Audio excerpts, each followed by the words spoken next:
You know, where do you go to find authentic Italian food? Well, you can look up and down your street and probably find a few establishments that say they're authentic, but are they really?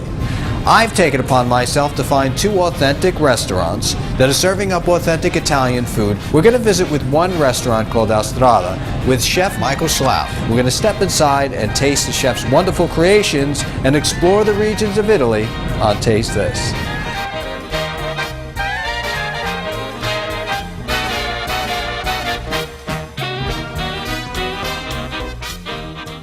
Mike, how's it going? What's going on, Joe? I hope you brought your appetite. I did. I'm starving, and you know, when I want great, authentic Italian food, I come to Michael Schlow. Well, thank you. We have some delicious recipes for you today. You're going to help me in the kitchen, though, right? Okay, I will definitely help. All right, let's get cooking. Come on. Okay, so we're here with Michael Schlow now, getting ready to do your famous ravioli dish. I don't know if they're famous yet, Joe, but hopefully you'll make them famous. Anything you touch, Mike, is definitely famous in my book. Well, that's very nice of you. This is a super simple dish. They're homemade ravioli, stuffed with a little bit of ricotta cheese. We're going to do a little burro salvia, brown butter and sage. Ooh. But I like to add a couple other ingredients, some homemade pancetta and some tomato as well. So I'm going to show you. It's super, super simple dish. Now, you mentioned the homemade pancetta. Is that something everyone can do? How many days does that take to kind of cure? Well, it's only an 8-day salt cure. I might recommend you start off with a store-bought, and then work your way up to this. Taste it, get a feel for the texture, and then you can try it at home. And what we do is we take a pork belly, if you can find a pork belly at the supermarket, and then we salt cure it. We wrap it in cheesecloth, and you hang it for 8 days. Excellent. And it's very, very easy to do. While I'm doing this, why don't you drop 7 or 8 of those homemade raviolis? Absolutely, these are beautiful. As you know, very important to have boiling water, salted boiling water, and lots of it. Exactly. If you don't have boiling water, you're going to end up with starchy pasta. Now, do you put semolina, a little semolina flour? Depends on the type of pasta that we're using. We actually have about 3 or 4 different types of pasta dough that we'll make. That one has some semolina in it. Right. So I'm going to put a few tomatoes in this. Right. And a little pinch of sage. And as that butter gets brown, it's going to get a little nuttiness to it also. Nice.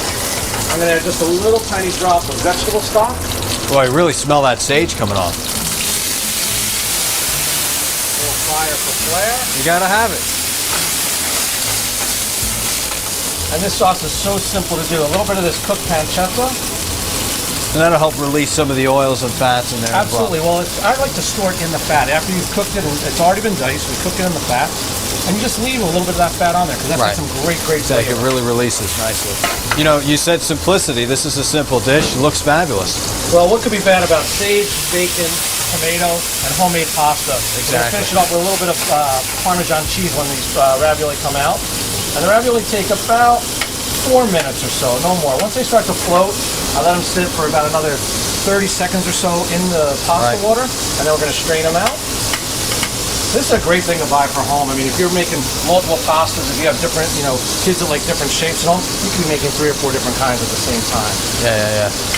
Do you get into that? Crazy shapes and stuff like that? No, I mean, there's a few that I like to bring in that maybe people haven't seen before, like mal tagliati, which means badly cut. That's always a fun one for kids, because nothing matches, and it's a great pasta for lots of different sauces. I have to be honest with you. I thought that me coming here today, you would have a J for Joe as a ravioli, but I'm a bit disappointed.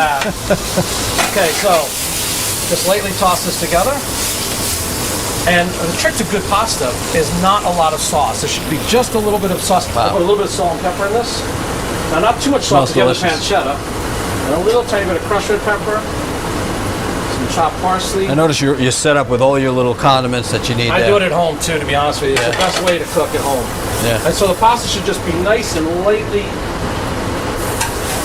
glazed with the sauce. It shouldn't be sitting in a ton of sauce. I agree. And then just put it in the bowl. As I said, this could not be any easier. Wow, that looks delicious. And really fast dish. And you know what? Ravioli freeze really nicely, as long as there's no seafood in them. But like a cheese ravioli, which is this one. Could you stick it in the freezer, right? Absolutely, and they last for a good long time. And this dish is on the menu here? It says always on the menu. And I serve this at a bunch of different restaurants because it's so delicious. A little Parmesan over the top.